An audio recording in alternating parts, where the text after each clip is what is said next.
Presentación. Tema para esta clase corresponde a farmacología de la motilidad intestinal. Vamos a desarrollar los fármacos antidiarreicos, laxantes y antieméticos. Bien, vamos a iniciar entonces. En esta imagen podemos ver, básicamente, para hacer un repaso así, muy a grosso modo, de lo importante de la salud intestinal. Partamos un poco con lo que es el tubo digestivo, que vemos aquí en su totalidad, cada una de sus partes en este lado derecho, ¿no? Y recordemos que es un sistema integrado, ¿no? Es muy importante porque cuya finalidad va a ser convertir todo lo que nosotros podemos comer, los alimentos, ¿no? Lo va a convertir en nutrientes.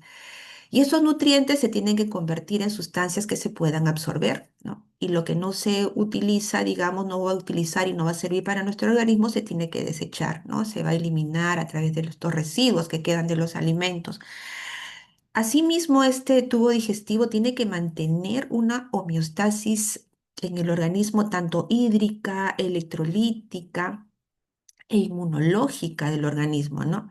Hay muchas funciones que tiene el tubo digestivo en general. Este es mi punto de partida, ¿no? Recordemos un poco dentro de las funciones que va a ser de ingestión, de motilidad, las secreciones que van a aportar a la luz del intestino, tanto líquidos que nos van a poder ayudar a digerir los alimentos, enzimas, va a secretar también este moco, electrolitos, hormonas, ¿no? Y asimismo, este conjunto digamos, de sustancias va a ayudar también, muchas de ellas, a que se puedan digerir mejor los alimentos y convertirse en sustancias que ya van a ser más absorbibles, ¿no? Entonces eso tiene que ver con la absorción, ¿no? Entonces la absorción también tiene que estar, digamos, em, la absorción de los alimentos va a ser muy importante. No, si hay una alteración en lo que es la absorción, definitivamente no nos vamos a poder nutrir adecuadamente, ¿no? Entonces, porque a través de esta absorción vamos a captar todos los nutrientes, electrolitos, minerales, vitaminas, ¿no? Que requiere nuestro organismo.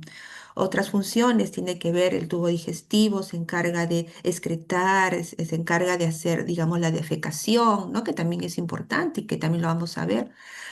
Y también tiene una función de defensa, ¿no? Básicamente, digamos, es muy importante lo que es el tubo digestivo para lo que es también el sistema inmunológico, que lo vamos a ver muy, muy bien la importancia de que la barrera, digamos, intestinal esté en óptimas condiciones, y me refiero a la microbiota intestinal, porque cumple un rol muy importante para lo que es el tema inmunológico en nuestro organismo.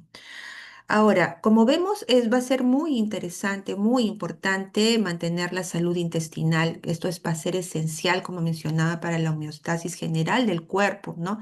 Y su alteración se va a traducir rápidamente en síntomas que lo vamos a poder ver. Si es que algo nos cayó mal, de repente algo que estuvo contaminado, van a presentarse las diarreas, por ejemplo, si son de tipo infecciosas, no bacterianas, virales, ¿no? Pueden aparecer de repente por una mala alimentación u otros factores que vamos a ir viendo también, de repente una disminución de lo que son las evacuaciones, ¿no? El estreñimiento, o de repente pueden presentarse de repente problemas que pueden llevar a la presencia de vómitos, y también aquí pueden intervenir algunos fármacos, por ejemplo, que se utilizan dentro de la quimioterapia, que hacen que el paciente vomite, y también tenemos que tratar eso, ¿no? Ahora, todos estos aspectos, alteraciones que tiene que ver con las alteraciones a nivel de la motilidad intestinal, van a ser dianas muy importantes para la parte farmacológica. Ahora, ¿cómo nosotros podemos llevar o hacer que nuestra, digamos, intestino esté saludable, la función del tubo digestivo esté saludable? Bueno, hay requisitos, ¿no? Para que haya a salud intestinal óptima. Dentro de ellos tiene que ver mucho la dieta equilibrada, que no, acá les he puesto ahí una imagen donde vemos la alimentación saludable y la alimentación que no es saludable, ¿no? Entonces tenemos que tener para una, digamos, una salud intestinal óptima, una dieta equilibrada, una buena hidratación, ¿no? Y todos estos aportes que vamos a dar a través de los alimentos va a hacer que tengamos una microbiota intestinal adecuada, diversa. Mientras más diversa sea, mejor va a estar nuestro sistema de defensa a este nivel, ¿no? Tiene que tener una motilidad intestinal también que se encuentre regulada por este sistema nervioso entérico, que lo vamos a ver también y recordar un poquito, ¿no? Todo esto, digamos, va a ayudar para que evitemos lo que va a ser la inflamación intestinal, ¿no? Cuando hay una inflamación intestinal, definitivamente es uno de los factores que hace de que puedan atravesar ya sustancias que ya no se necesitan. No se necesitarían que ingresen al torrente sanguíneo, pero eso tiene que ver la inflamación intestinal, mucho de lo que nosotros podamos comer, ¿no? Así como hay alimentos que van a ayudar a que se mantenga la microbiota intestinal adecuada, sana, ¿no? Van a haber alimentos que van a hacer todo lo contrario, van a comenzar a destruir, eliminar esa microbiota intestinal y eso va a hacer que pueda ocurrir una permeación intestinal, ¿no? Y eso va a ser, digamos, va a llevar a una inflamación intestinal. Entonces, acá abajo les he puesto esto, ¿no? Mantener la salud intestinal va a ser esencial para la homeostasis general del cuerpo. La salud intestinal va a ayudar a prevenir ciertas enfermedades, ¿no? Eso lo sabemos, ¿no? Como por ejemplo, comer sano nos va a evitar llegar al tema de la obesidad, evitar, digamos, síndrome metabólico y algunas enfermedades autoinmunes, ¿no? Que tiene que ver mucho con la microbiota intestinal, que esté completamente, digamos, como le decía, muy diversa y que esté en equilibrio. Ahora, ¿qué es lo que hace que definitivamente esto pueda verse alterado, ¿no? Nuestro estilo de vida, ¿no? Que te llevamos actualmente, el estilo de vida moderno. Por ejemplo, más sedentarismo, el estrés, las dietas ultraprocesadas van a alterar definitivamente el funcionamiento óptimo del intestino, generando, ¿qué cosa? La dismotilidad intestinal. Y es allí donde la farmacología va a intervenir. Es allí donde nosotros vamos a tener que elegir qué tipo de tratamientos va a ser el más adecuado para nuestros pacientes. Si estamos, digamos, ante una dismotilidad que puede ser por un aumento, una aceleración de lo que es la motilidad intestinal, no tenemos que aplicar inhibidores de esa motilidad intestinal acelerada. O de repente si tenemos, digamos, un paciente con así como puede estar acelerada, de repente por un tema de diarrea, una inhibición también podría pasar. Y estamos hablando casos, por ejemplo, del estreñimiento. Entonces tenemos que ver qué tipo de tratamientos vamos a elegir para poder estimular ese peristaltismo que se encuentra de ahí frenado, ¿no? Disminuido. Muy bien, y esto les ponía esta imagen del tubo digestivo que va a ser muy importante porque vamos a ver a lo largo de esta clase también diferentes puntos de acción que van a tener los fármacos, ¿no? A nivel del intestino delgado, del intestino grueso, etcétera, ¿no? Entonces, los objetivos para nuestra clase, primero vamos a tener que realizar una revisión general, hacer un repaso muy breve de lo que sería la motilidad gastrointestinal. Vamos a dar algunas generalidades de los trastornos funcionales, ¿no? Un poquito ya más a profundidad de lo que les acabo de mencionar, ¿no? De la motilidad intestinal y sus tratamientos farmacológicos que se utilizan para esas alteraciones. Se va a desarrollar la farmacología de los antidiarreicos, de los antieméticos también, y también la farmacología de los laxantes, los procinéticos y los espasmolíticos.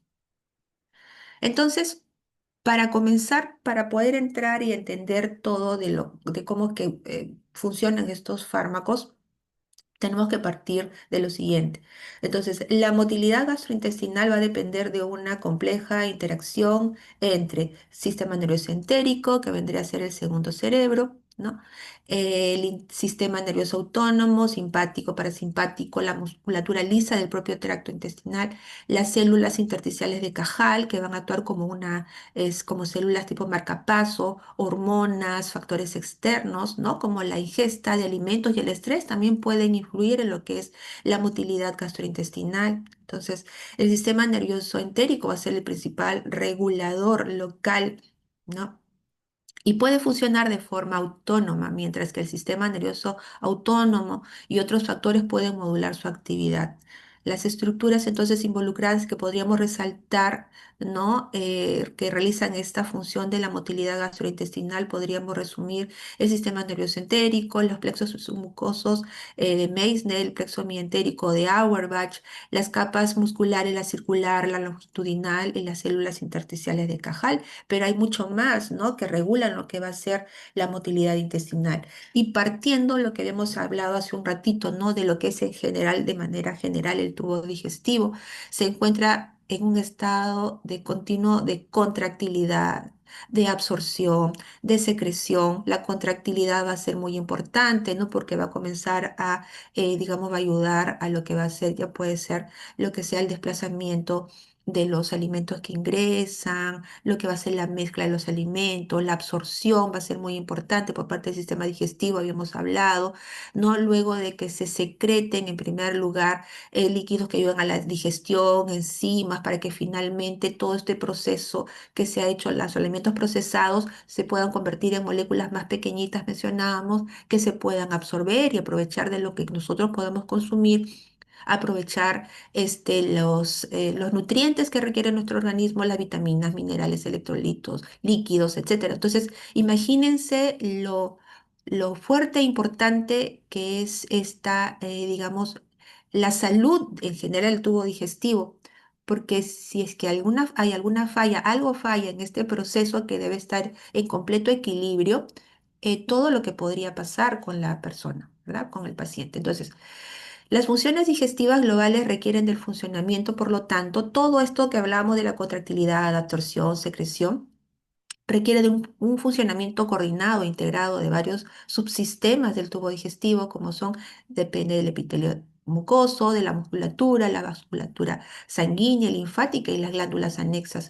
Ahora, una compleja red neural cuyos centros se encuentran en la pared del tubo digestivo, una inervación intrínseca que vendría a ser el sistema nervioso entérico, ¿no? Y que está comunicada con el sistema nervioso central, que viene a ser la inervación extrínseca, una comunicación, digamos, tanto del tracto gastrointestinal con el cerebro, ¿no? Son los encargados de mantener una actividad integrada de todos los subcomponentes del tubo digestivo, ¿no? Hace excepción a esto el tercio superior del esófago y la faringe, que solo tienen inervación extrínseca.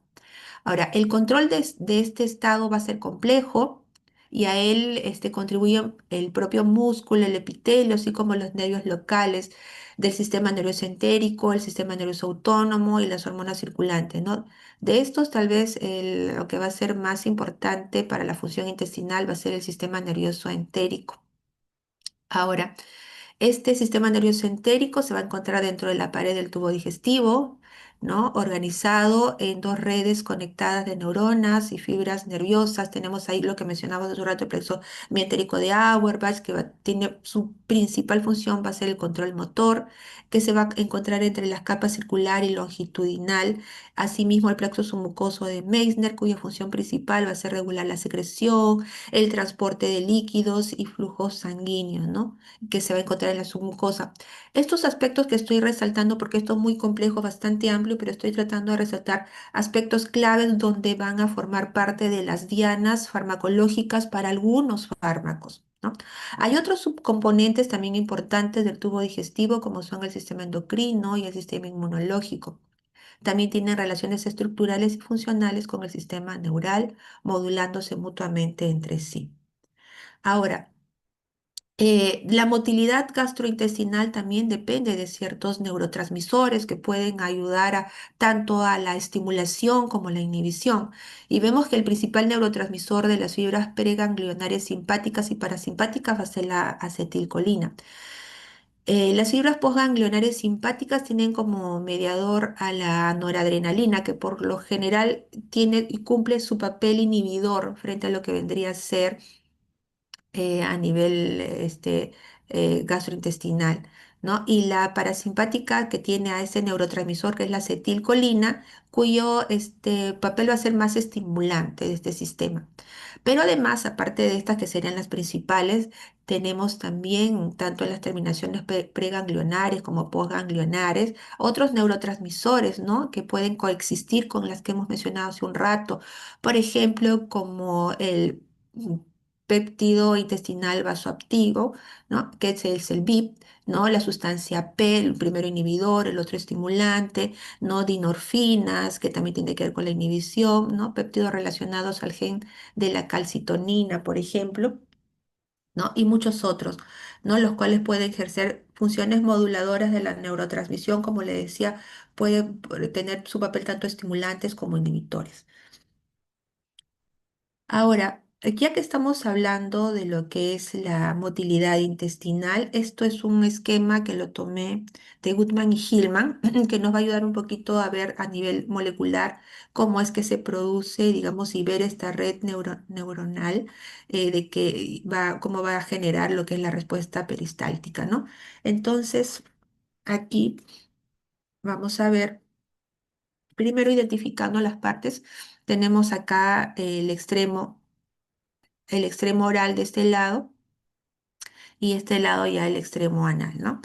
En el otro, en este caso tenemos a la capa circular, la longitudinal que se me está tapando aquí esto. Vamos a ver qué pasa. Am, no se retira la parte superior y me está tapando un poquito la imagen.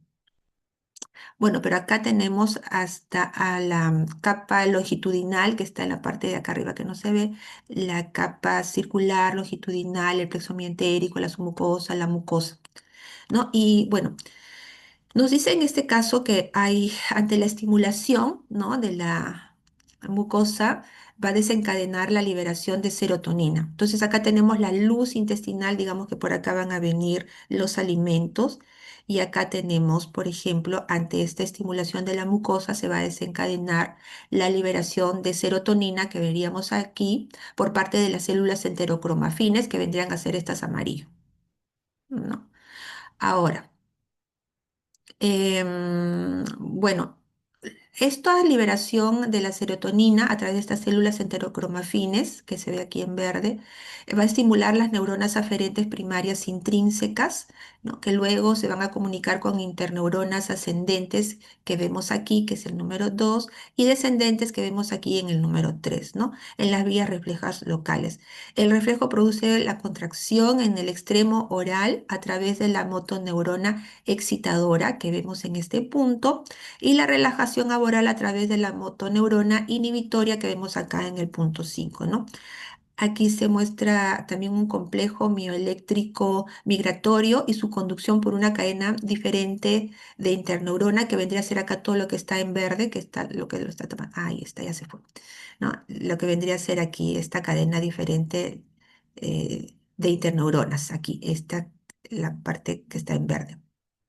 Acá mismo también se dice que se muestra otra neurona aferente primaria intrínseca con su cuerpo celular en la submucosa que vendría a ser el punto 7.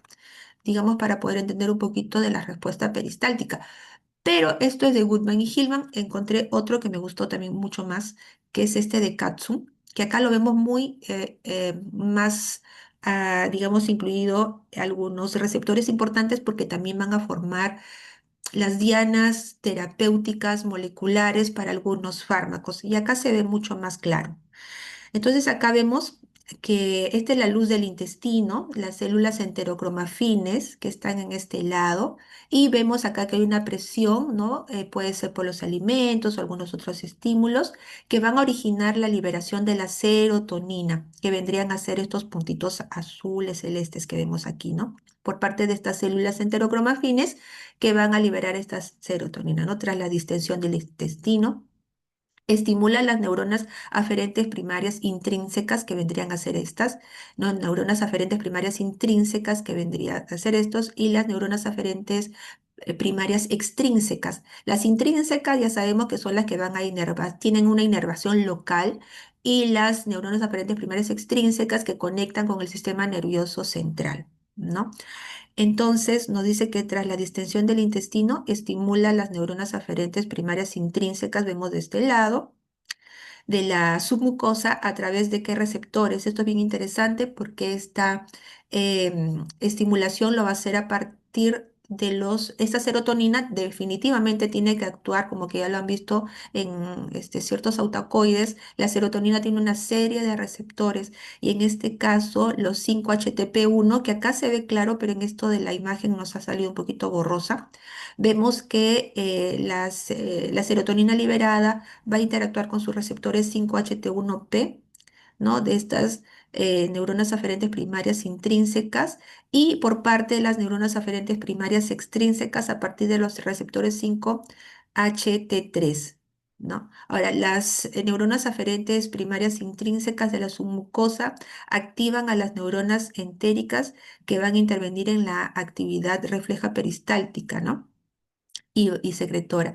La estimulación de los receptores asimismo de los 5-HT4 que vemos de este lado, ¿no? La estimulación de los receptores 5-HT4 en las terminales presinápticas de las neuronas aferentes primarias intrínsecas aumentan la liberación de la acetilcolina, ¿no? Y del péptido relacionado con el gen de la calcitonina, el CGRP.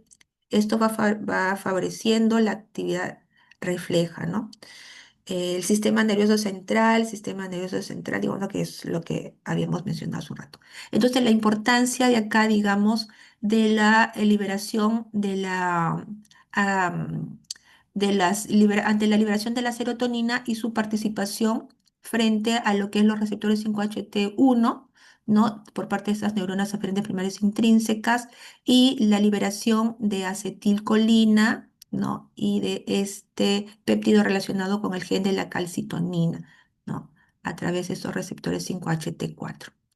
Bien, entonces, para, digamos, ir resaltando algunos puntos, vamos a ver lo siguiente. Esto definitivamente tiene que ver con una estimulación, ¿no? De por parte de los 5-HT3, que podrían estar relacionados también a, digamos, a reflejos como tipo, por ejemplo, del vómito, ¿no? Entonces, si esto es lo que hacen usualmente la serotonina interactuando con los 5-HT3, por ejemplo, vamos a ver algunos tratamientos que serían para evitar ese reflejo del vómito, bloquearlos, ¿correcto? Igual para el caso de otros mecanismos de acción que vamos a ver más adelante, que pueden actuar sobre los receptores 5-HT4, ¿correcto?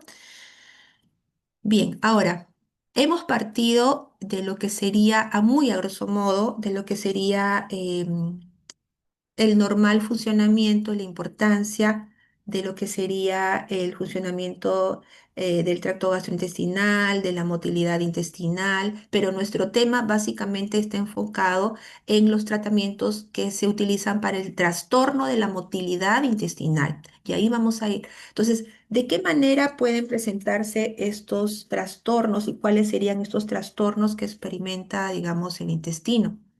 Ahora, aquí algunas generalidades. Estos trastornos de la motilidad del tubo digestivo son bastante amplios, complejos, heterogéneos, muy diversos, ¿no? Em, por lo tanto, se menciona que la fisiopatología no ha sido tan dilucidada del todo, entonces hay muchas cosas que todavía no se conocen, pero de las que se conocen y las que podemos trabajarlas, vamos a ir repasándolas, ¿no? Por ejemplo, los trastornos característicos de la motilidad pueden ser la calasia del esófago, donde es una alteración de la relajación del esfínter esofágico inferior, que se acompaña de trastornos de la peristalsis esofágica y que da por resultado disfagia y reflujo. Como que lo puse aquí, ¿no? Aquí vemos, por ejemplo, en el caso de la calasia, vemos un esófago sano, digamos, aquí tenemos el esfínter inferior, ¿no? Digamos, el paso de los alimentos no habría mayor problema. Pero en el caso de la calasia se menciona que aquí hay un esfínter inferior esofágico que no se relaja y por lo tanto eso ya formaría parte de este trastorno y podríamos hablar aquí de una alteración que vamos a ver de qué manera podríamos tratarlo, porque esto puede traer como consecuencia, ¿no? Un reflujo gastroesofágico también. Por otra parte, otro alteración podría ser la gastroparesia, un retraso de vaciamiento gástrico, ¿no? Y aquí también les he puesto, por ejemplo, lo que es el vaciamiento gástrico saludable y en el caso de la gastroparesia, de que no hay un vaciamiento adecuado, ¿no? Entonces, pero aparte podemos presentar y pueden presentarse estos trastornos funcionales de la motilidad intestinal como formas miopáticas, neuropáticas de la motilidad intestinal y otras más, ¿no? Como el reflujo gastroesofágico, podría presentarse temas de estreñimiento. Y estos trastornos pueden ser de tipo congénitos, idiopáticos o secundarios, a algunas enfermedades sistémicas, por ejemplo, como en el caso de la diabetes mellitus o la escleroderma. Aquí tenemos algunos, entonces, de los trastornos funcionales de la motilidad intestinal. Eso es de manera general. Ahora, para poder ir entrando ya en tema farmacológico, si existen estas alteraciones de las diferentes que hay, aquí les he puesto la primera, el primer resumen, digamos, de los fármacos que pueden ayudar a estos trastornos de la dismotilidad, ¿no? intestinal. Ahora, tenemos, por ejemplo, agentes antimotilidad, ¿no? Dentro de los agentes antimotilidad, digamos, cuando hay una hipermotilidad, podríamos decirlo así, ¿no? Tenemos estos agentes que pueden ser antidiarreicos, antieméticos. Entonces, en la diarrea, en los vómitos, asumamos que hay un aumento de la motilidad, ¿no? en ese paciente. Y aquí podríamos utilizar antidiarreicos y antieméticos. Y aquí solamente les estoy dando algunos ejemplos, por eso está acá en rojo, algunos ejemplos por grupos que ya van a ser un poquito más extensos en cada uno de los puntos que vamos a ir desarrollando. Por otra parte, puede haber trastorno de la motilidad gastrointestinal que pueden hacer de que el funcionamiento intestinal esté disminuido, reducido, ¿no? Lo que es el peristaltismo. Por lo tanto, tenemos que utilizar fármacos que van a ayudar a acelerar la motilidad intestinal. Y dentro de todos los que existen, tenemos, por ejemplo, ejemplos, coloides hidrófilos que pueden ayudar a estimular y acelerar lo que es la motilidad intestinal, compuestos humedecedores y emolientes, ¿no? Como tipo de ucusato y otros que vamos a ir viendo. También vamos a utilizar, digamos que esto ya será, si estos son de, digamos, mecanismos muy generales, estos ya van a ser a nivel específico, a nivel receptores, ¿no? Y podemos hablar de estos tratamientos que serían los procinéticos, tipo benzamidas, no benzamídicos, y aquí tenemos la metoclopramida, por ejemplo, la domperidona. Y tenemos también antiespasmódicos o espasmolíticos que utilizan mucho, los más utilizados, por ejemplo, tenemos acá antagonistas muscarínicos, ¿no? Porque como habíamos mencionado, como neurotransmisor importante, la acetilcolina también va a jugar un rol muy, muy importante dentro de lo que es la motilidad gastrointestinal y por ahí puede haber ah, un efecto que hace de que esa acetilcolina sea muy incrementada, que pueda llevar a esa contractilidad del intestino, que se podría ayudar, digamos, con espasmolíticos, ¿no? Por eso que vemos acá antagonistas muscarínicos tipo iosina, por ejemplo. Entonces, los fármacos que afectan la motilidad gastrointestinal, tenemos agentes antimotilidad, agentes laxantes, que son los que aceleran la motilidad, los procinéticos y antiespasmódicos. Vamos a ir desarrollando cada uno de estos agentes y tratamientos y grupos farmacológicos y vamos a empezar con los agentes antimotilidad y vamos a hablar sobre los tratamientos antidiarreicos. A manera de introducción, tenemos que entender que las enfermedades diarreicas son la tercera causa de muerte en niños de 1 a 59 meses de edad. Son estas diarreas, digamos, este trastorno de la motilidad intestinal son predecibles y se pueden tratar. Cada año la diarrea mata alrededor de 443.832 niños menores de 5 años y a otros 50.851 niños de 5 a 9 años. O sea, las principales víctimas de no tratar esta diarrea son los niños. Y así también en los extremos de edad también hay que considerar también a los adultos mayores, ¿no? Pero estas son fuentes, digamos, datos de la OMS, ¿no? Y nos dice que a nivel mundial cada año se producen casi 1.700 millones de casos de enfermedades diarreicas infantiles. La diarrea es una de las mayores causas de malnutrición en niños menores de 5 años. Y hemos visto que es muy importante. Si está fallando lo que va a ser la absorción, ¿no? Dentro de lo que es, ¿cómo se llama? El aumento del peristaltismo en estos niños, donde, por ejemplo, el tránsito intestinal está muy acelerado, la absorción se ve alterada, no se están absorbiendo todos los nutrientes que debería en ese niño. Imagínense, eso definitivamente lleva a casos de malnutrición infantil, ¿no? Y por eso es bien importante, digamos, la utilidad de estos tratamientos. Claro que vamos a hacer ahí una paréntesis. Porque estos tratamientos como que son más sintomáticos, no van a curar la etiología primaria, pero sí van a ayudar, ¿no? Vamos a ver en qué casos también a poderlas aplicar. Ahora, en el Perú, hasta la semana epidemiológica 5 del 2025 se han notificado 66.897 episodios de enfermedad diarreica aguda. Los datos indican un aumento en el número de casos, especialmente, ¿no? En la semana 5 donde se notifican 824 episodios, superando a la semana uno, que es de 4%. Ahora, una proporción importante de las enfermedades raicas puede prevenirse mediante el suministro de agua potable, agua potable que sea saludable, ¿no? Y un saneamiento e higiene adecuados. Y bueno, esa es una foto de la India, ¿no? De un niño de la India, como que creo que lo hemos visto mucho a través también de los medios de comunicación, las condiciones de salubridad, no quiero generalizar, pero lo que sale, lo que se ve es que hay bastante, digamos, poca higiene de repente que hace que finalmente los niños son los más susceptibles a infectarse y como consecuencia que sean mm, los que padecen de estas enfermedades diarreicas, ¿no? Por lo general. ¿Qué es la diarrea? La diarrea deriva del griego diarroia, que significa fluir a través de. Entonces constituye un síntoma, no una enfermedad.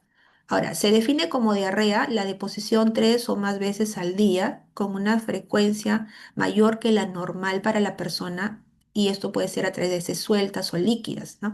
La Academia Americana de Pediatría define la gastroenteritis aguda como una enfermedad diarreica de inicio rápido, con o sin síntomas y signos adicionales pueden haber náuseas, vómitos, fiebres o dolor abdominal. Entonces, primero estamos viendo, como cuando hemos visto en esto en el seminario, un poquito identificar lo que es el problema al que vamos a ir a tratar, ¿no? Vamos a ver, como yo digo, en este caso el enemigo es la diarrea, ¿no? Entonces, un poquito al respecto. Ahora, ¿qué es lo que vamos a tratar? Hay que ver, ¿no? Hay que ver si estamos ante una diarrea aguda, una diarrea persistente o una diarrea crónica. Cuando se habla de una diarrea aguda, estamos hablando de una diarrea autolimitada menor de 14 días. Cuando hablamos de una diarrea persistente, hablamos de 14 días a más. Una diarrea crónica, más de 30 días, ¿no? En la diarrea persistente, ¿no? Se puede iniciar con un episodio agudo de diarrea líquida o disentería. Frecuentemente se observa pérdida de peso y en la mayoría de los casos no se puede identificar un agente etiológico. Aquí puede estar, digamos, un daño en las vellosidades que pueden ser considerables, ¿no? La mucosa intestinal puede estar aplanada y la absorción de nutrientes, lo que mencionaba, va a ser inadecuada. Por lo tanto, es posible que exista intolerancia a disacáridos o a proteínas. Por eso que llegan a la desnutrición. La diarrea crónica no posee causa infecciosa, aunque puede iniciarse por una infección y es recurrente, observada en casos de sensibilidad al gluten, y acá resalto mucho esto, ¿no? Fibrosis quística o desórdenes metabólicos hereditarios. Esto del gluten, ¿no? Los que son mis alumnos en seminario, siempre les he hablado, hay un problema con este componente que es un componente que tienen todas las harinas que tienen trigo, ¿no? Y lo que pasa con el gluten es que es un componente que no se digiere genera péptidos que pueden estimular la liberación de sonulina, que es una proteína que va a modular la apertura de las uniones estrechas entre las células intersticiales.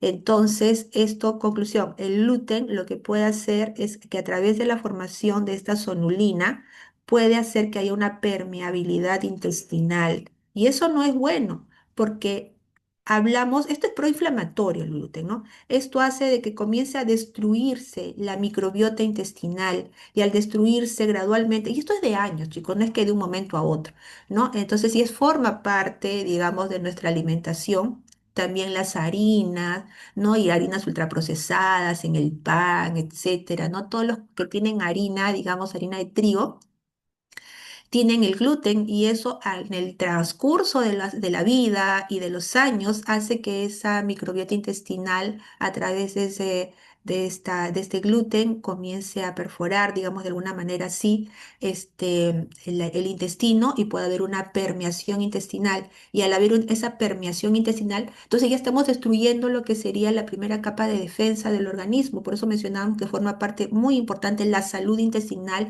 y esa salud intestinal tiene que ver con la barrera intestinal que forma parte de la microbiota intestinal, que esté saludable, que esté sana, que esté íntegra, para evitar qué cosa, esto de la permeabilidad intestinal. ¿No? Y así como el gluten, hay muchas otras sustancias o alimentos proinflamatorios que hacen que se destruya esa microbiota intestinal y finalmente puedan ingresar a nuestro torrente sanguíneo sustancias que no se deben. Y ahí hay mucha información hasta el momento que está, digamos, observándose, por ejemplo, que esta permeación intestinal a lo largo de los años, a lo largo de la vida, puede hacer que nuestro sistema inmunológico, ya una vez que detecta estas ciertas sustancias que ingresaron a nuestro organismo, pueda comenzar a atacar y en ese afán de atacar también pueden presentarse enfermedades autoinmunes, ¿no? Entonces, muy interesante esto de lo que se va viendo, ¿no? Y últimamente y se está mencionando, por ejemplo, que esto de la permeabilidad intestinal puede ser consecuencia de enfermedades, por ejemplo, la tiroiditis de Hashimoto, ¿no? Por ejemplo, la misma diabetes mellitus, ¿no? Que serían algunas de las enfermedades u otras autoinmunes que todavía se sigue investigando que podrían ser el resultado de esa permeación intestinal. Bueno, cierro mi paréntesis. Esto es una clasificación de la diarrea según la duración de la diarrea en nuestros pacientes. Puede ser, entonces, repito, diarrea aguda, persistente, crónica. Otra clasificación de la diarrea según la etiología, qué es lo que causa, ¿no? La diarrea. Y pueden haber etiologías de tipo, por ejemplo, no infecciosas y también pueden haber de tipo infecciosas. Vamos con las no infecciosas. ¿Por qué puede haber diarrea? Porque puede haber un cambio de osmolaridad o alteraciones de la flora intestinal del paciente, ¿no? Ocasionadas por la dieta, ¿no? Y o medicamentos, como por ejemplo, la eritromicina, que es un antibiótico, ¿no? Que va a actuar a nivel del colon, la amoxicilina, más el ácido clavulánico, que actúa en el tracto digestivo proximal y distal, la ceftriaxona produce diarrea hasta en un 50% de los casos debido a que estas alteran, digamos, la flora intestinal y la interrupción y cuando se usa, por ejemplo, de un tiempo determinado, digamos, estos antibióticos porque lo ha necesitado, el paciente lo ha requerido, puede haber después de suspender el tratamiento antibiótico que ha sido prescrito, ¿no? Puede haber diarrea después. ¿Por qué? Porque también se alteró lo que es la microbiota intestinal. ¿No? Y por eso que también posterior a tratamientos antibióticos es que en algunos casos se puede sugerir el uso de repente de ciertos probióticos, ¿no? Ahora, en pacientes hospitalizados, la alimentación también enteral puede causar diarrea, lo cual va a ser grave en pacientes en cuidados intensivos, quienes con frecuencia pueden presentar hilo paralítico, lo cual les impide tolerar soluciones enterales, en especial si son hiperosmolares, ¿no? O si se administran volúmenes elevados. Todos estos aspectos tienen que ver como consecuencia de diarreas que no son de origen infeccioso, ¿no? Por ejemplo, cuando se toma leche y hay personas que son intolerantes a la lactosa, puede haber un cambio ahí en la osmolaridad y eso puede traer como consecuencia diarrea. Entonces hay que ver aquí, digamos, qué es lo que está originando la diarrea en ese paciente. De repente puede ser de un tipo no. ¿cómo se llama? Infeccioso. Y aquí les puse las imágenes de que cuando de repente los antibióticos que se ha mencionado pueden destruir, acabar con estas algunas bacterias, ¿no? Streptococcus, Escherichia coli, Propionibacterium, etcétera, pueden a su vez destruir también y eliminar consigo a los probióticos que sí se requiere que estén allí colonizando nuestro intestino, como la Bifidobacterium, Lactobacillus, Lactococcus. Bien, son las consecuencias de los tratamientos y para eso también están ustedes estudiando todos los efectos que pueden traer los fármacos y más adelante, en semanas que vienen, ya comenzarán a ver estos antibióticos y las consecuencias pueden hacer eso, ¿no? De que puede presentarse diarrea después de un tratamiento antiinfeccioso. Un tratamiento, digamos, con antibióticos, lo vamos a poner así. Entonces, como consecuencia de los antibióticos, puede haber diarrea, ¿no? ¿Por qué? Porque si ya está, digamos, eliminada la microbiota intestinal, está susceptible y expuesto al intestino ante cualquier contaminante, ¿no? Que pueda tener. Ahora, pero también pueden haber diarreas de tipo infecciosas, ¿no? Y aquí tenemos que puede ser por virus, por bacterias, por protozoos, y para un poquito ya abreviar, dentro de lo que son las diarreas por virus, son autolimitadas, o sea, tiene que cumplirse el ciclo vital del virus y se termina la diarrea, pero no nos vamos a quedar con los brazos cruzados, ¿no? Por lo general en los niños, por ejemplo, el rotavirus, adenovirus, hay una pérdida de líquidos, de electrolitos, entonces por eso mencionábamos que hay que cubrir eso, ¿no? De la eliminación de líquidos, electrolitos que puede pasar a estos pacientes. Pero primero acá es ver un poquito los agentes infecciosos, algunas bacterias, Campylobacter, Salmonella, por ejemplo, Shigella, Escherichia coli, etcétera, ¿no? Dentro de las bacterias que pueden producir diarreas. Y dentro de los protozoos, por ejemplo, Cryptosporidium, Entamoeba histolítica, etcétera, ¿no? Ascaris lumbricoides, algunos parásitos también que pueden presentar, digamos, hace que el paciente presente diarrea. Entonces son varios. Am, Ahora, en cuanto a lo que es mm, entrando ya, hemos visto entonces la clasificación de las diarreas pueden ser según el tiempo, no aguda, crónica, persistente, pueden ser de tipo infeccioso, no infeccioso, ¿no? Como estábamos viendo en este momento. A esto me refiero, ¿no?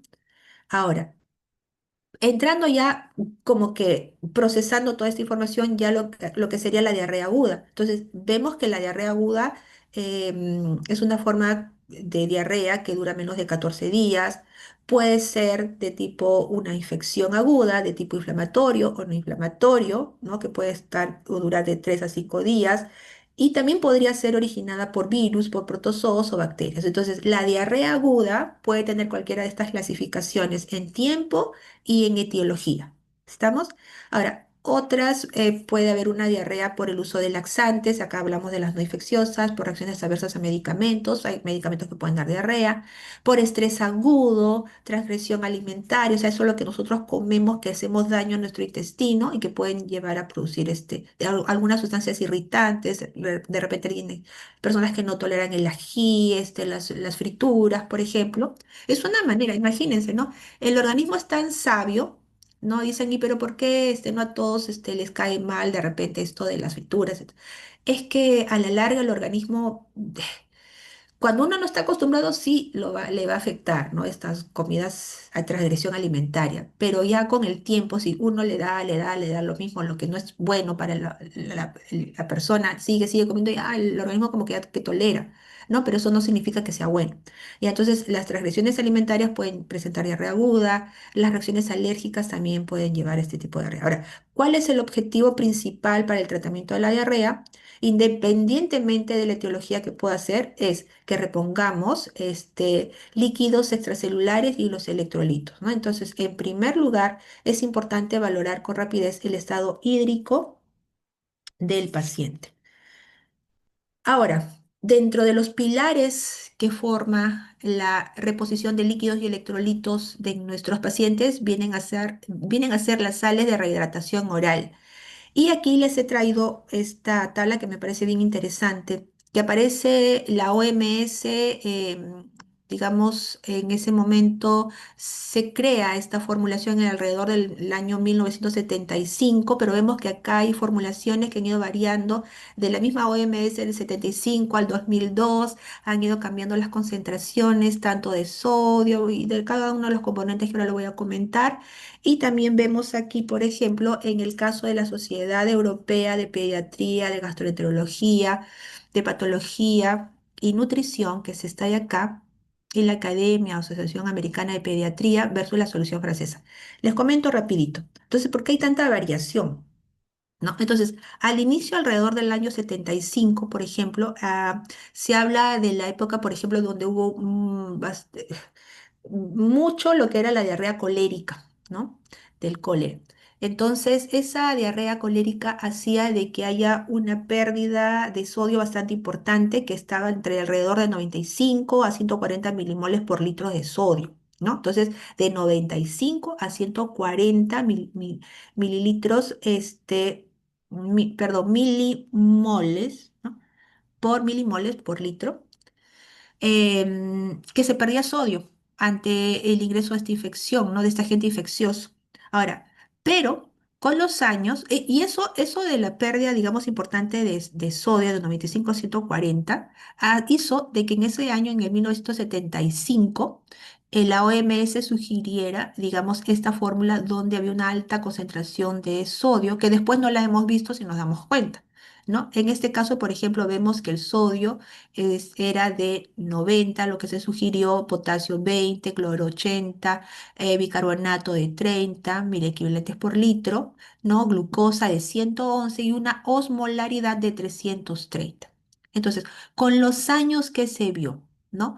De que, por ejemplo, en el caso de esta Sociedad Europea de Pediatría, etcétera, ¿no? Ellos en la realidad de Europa, por ejemplo, veían de que no había muchas diarreas en la población, por ejemplo, de tipo colérica, la diarrea. Entonces ellos no vieron pertinente de que se mantenga una concentración tan alta de sodio y una osmolaridad también tan alta, porque inclusive se vio de que mientras menos osmolaridad tenga la solución, se iban a absorber mucho mejor y se iban a aprovechar mucho mejor, digamos, el sodio, el potasio, el cloro, el bicarbonato, etcétera, se absorbían mucho mejor.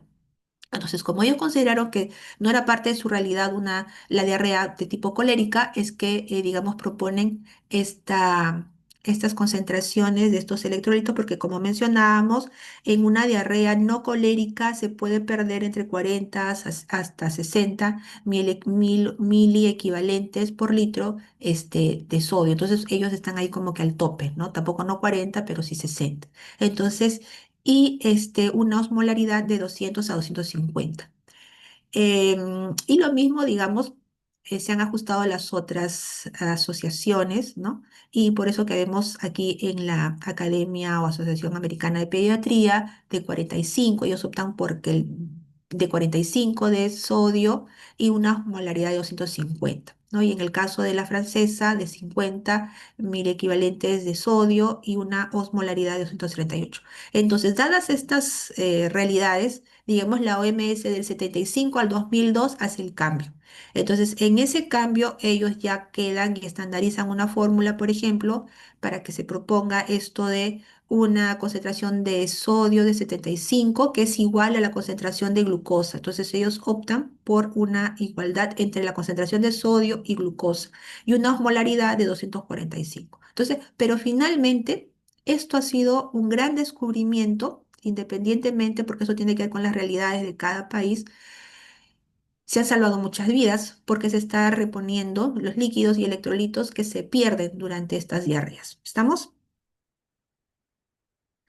Ahora, generalidades. Estos son generalidades, por favor. Entonces, hemos visto lo que es la diarrea aguda, el pilar de la diarrea en general, sea aguda, no crónica, lo que serían los tratamientos de manera general. Entonces, dentro de la dieta hay que retirar las fibras, a los lácteos, grasas, alcohol y café hay que retirar, ¿no? Y aumento de líquidos claros, de preferencia. ¿Qué cosa es lo que hay que administrar? Sales de rehidratación oral, ¿no? Y bebidas. Básicamente las sales de rehidratación oral. En intolerancia oral hay que administrar dextrosa al 5% en agua destilada más electrolitos por vía no venosa si es que el paciente no puede deglutir estas sales de rehidratación. Y dentro de algunos tratamientos, porque depende de cada caso de cada paciente, hay algunos tratamientos tipo sales de bismuto o subsalicilato de bismuto y ciertos antibióticos que dependen. Si estamos hablando de antibióticos, podríamos estar hablando de una etiología de tipo infeccioso. O sea, son más o menos para poder tener una idea de cómo se manejaría algunas de los tipos de diarrea aguda.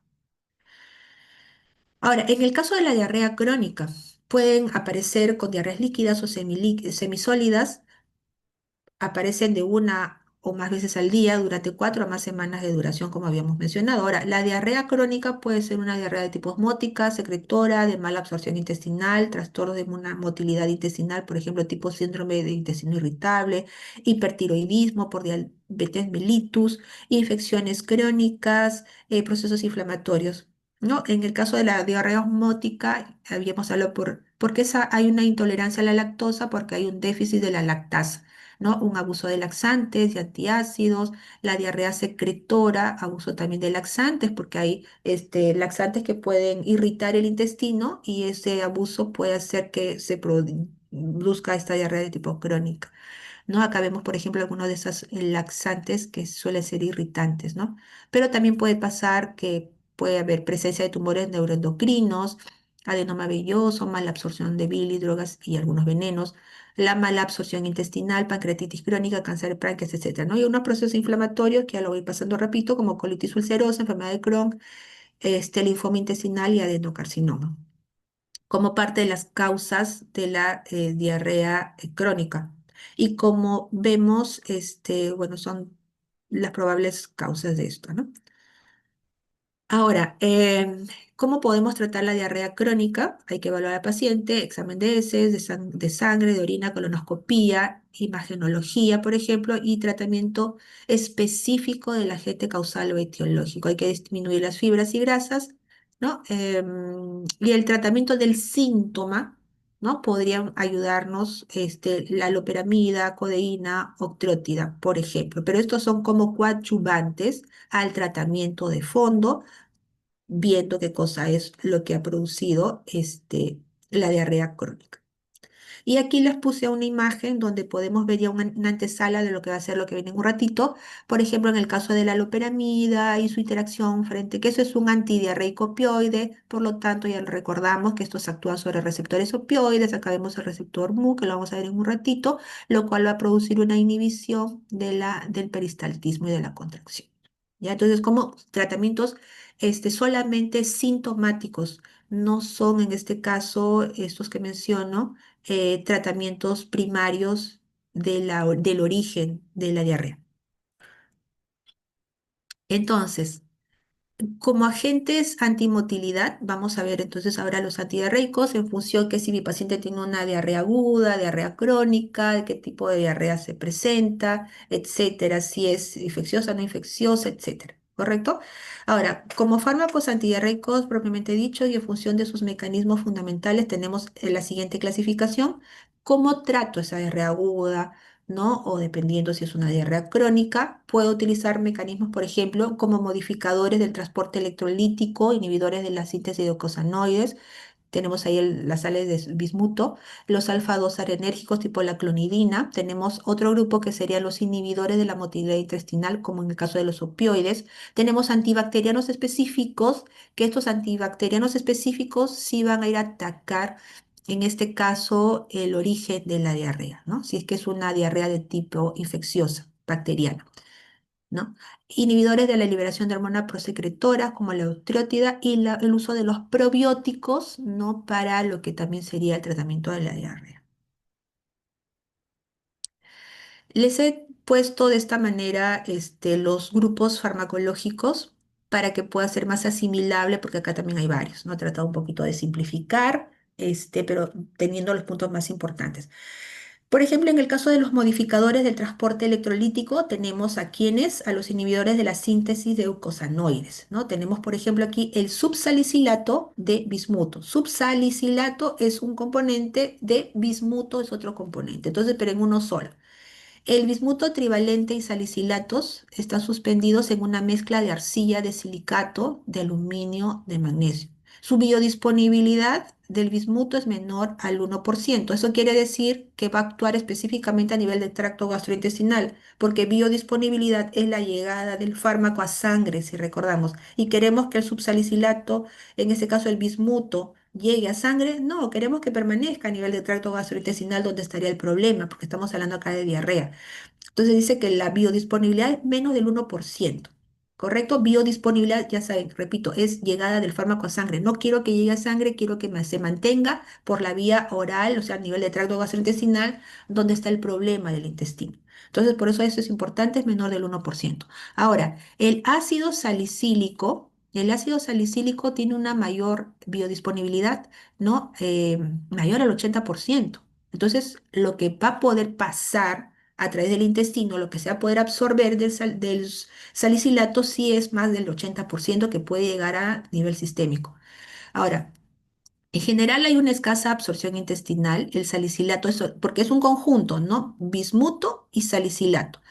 En conjunto hay una escasa absorción intestinal, el salicilato se absorbe y se excreta por la orina, el bismuto no se absorbe y se elimina por las heces, ¿no?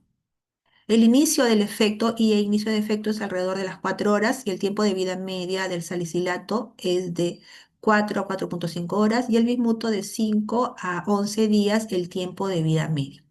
En el caso del mecanismo de acción principal, como todos los salicilatos, eso lo han visto en los AINES, por ejemplo, inhiben síntesis de prostaglandinas, en este caso las prostaglandinas intestinales, y esto va a reducir la secreción de cloruro y de agua. En el caso del bismuto, tiene una acción antiinflamatoria y antimicrobiana, se menciona. ¿En qué caso vamos a poder utilizar este subsalicilato de bismuto, que es estas soluciones rosaditas que hemos visto en el mercado, por ejemplo, para tratamiento inespecífico de la dispepsia y de la diarrea aguda? Se puede prevenir también la diarrea leve o la del viajero. Adyuvante también en erradicación dentro de lo que es el esquema de la erradicación del Helicobacter pylori también se puede utilizar aquí. ¿Qué efectos adversos se puede presentar? Que el paciente va a comenzar a evacuar heces negras, la lengua puede comenzarse a hiperpigmentarse, ¿no? Lengua pigmentada, puede presentarse tinnitus o salicilismo a altas dosis por la alta biodisponibilidad que tiene el salicilato.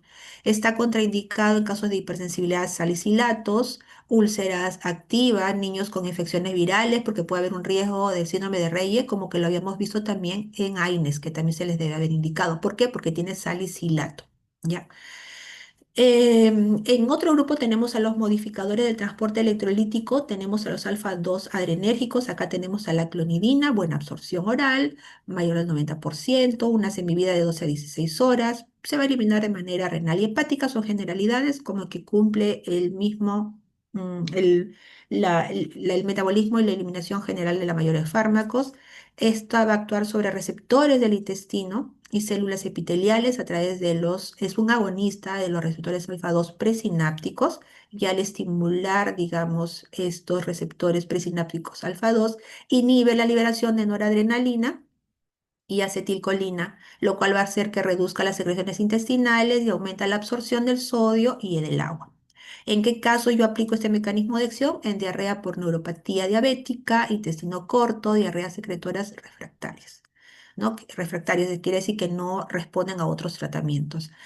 Dentro de los efectos adversos tenemos hipotensión, sedación, boca seca y podría presentar bradicardia. ¿En qué casos está contraindicados? Hipotensión severa, depresión mayor no controlada, bradicardia significativa. En los casos de otro grupo de los inhibidores de la motilidad intestinal tenemos a los opioides periféricos. Esto es importante porque ya ustedes han visto los opioides de acción central. Esos son analgésicos. Esos son opioides periféricos, o sea, se limitan su acción a nivel del tracto gastrointestinal. Tenemos a la loperamida y tenemos al difenoxilato que no viene solo. El difenoxilato viene con atropina. ¿Por qué se utiliza esta asociación? Para evitar básicamente la dependencia que puede traer. Es decir, se asocia con atropina porque mejora el efecto y reduce el riesgo de que las personas lo consuman, porque como es opioide, y tenga esa dependencia a opioides. Ahora vamos a ver. Bueno, aquí está como que un resumen, pero acá yo les he traído, porque como va a ser motivo de clase de laboratorio, vamos a ver justo en esta semana la loperamida, la metilcelulosa dentro de los laxantes, la loperamida dentro de antidiarreicos. He visto por pertinente sacar una tabla comparativa de lo que sería la loperamida, el difenoxilato y otro opioide que sería el racecadotrilo. Y vamos a ver algunas especificaciones individuales. Miremos acá, por ejemplo, se absorbe rápidamente por vía oral, pero tiene una biodisponibilidad. Lo poquito que se absorbe rápido solamente tiene una biodisponibilidad de 0,3%, pero el metabolismo del primer paso a través de la CYP3A4 y CYP12A8. En el caso del difenoxilato, su absorción oral es completa, por lo tanto, tiene una alta biodisponibilidad si comparamos con 90% versus 0,3%. Un Tmax de 1 a 2 horas. Y en el caso de la loperamida, demora un poquito más. Esto es mucho más rápido inclusive y tiene un tiempo de vida media que es un poco mayor a la de la loperamida de 12 a 14 horas versus 10 a 12 horas, ¿no? Aparte, dentro del metabolismo no señala nada resaltante dentro de la loperamida, son inactivos sus metabolitos para desecho. Y en el caso del difenoxilato tenemos a la difenoxina, que esto sí es un metabolito activo, también puede tener un efecto también antidiarreico dentro de la excreción renal y biliar. Dentro de lo que es el mecanismo de acción, tiene una acción, en el caso de la loperamida, lo he puesto en negrita, que es un mecanismo de acción agonista mu opioide periférico en el plexo mientérico, inhibe liberación de acetilcolina y prostaglandinas y reduce el peristaltismo a través de los receptores mu y las secreciones la va a reducir a través de los receptores delta. En el caso del difenoxilato vemos que es un agonista muy opioide periférico y central. Ojo, ¿por qué es central? Porque me pasa gran cantidad de fármaco al torrente sanguíneo y se ha permeado fácilmente, no las barreras del intestino, fácilmente puede llegar a la sangre y así como se absorbió a través del intestino, puede ser distribuido a los diferentes compartimentos corporales y dentro de ellos atravesar fácilmente la barrera hematoencefálica. ¿No? Por eso que acá dice muopioide periférico y central. Entonces, lo que queda en el intestino inhibe la motilidad intestinal y las secreciones. Ahora, la atropina que se asocia, por eso acá también dice con atropina, se añade para reducir el abuso y potenciar el efecto antidiarreico, ¿no? Porque en buena parte abandona y de paso la atropina me va a traer síntomas antimuscarínicos en el paciente. Por ejemplo, paréntesis, si hubiese alguien que es adicto, dependiente, a opioides y ve esta difenoxilato opioide. Entonces lo que podría hacer es consumirlo en altas dosis, pero como tiene aparte la atropina, va a ser muy desagradable. Puede tener efecto taquicardizante por la misma atropina, puede tener visión borrosa y todos los efectos indeseables como antimuscarínico. Por eso es que también se asocia para reducir el abuso y potenciar como esa atropina bloquea los receptores muscarínicos del intestino y eso puede mejorar la disminución de la motilidad intestinal y de las secreciones.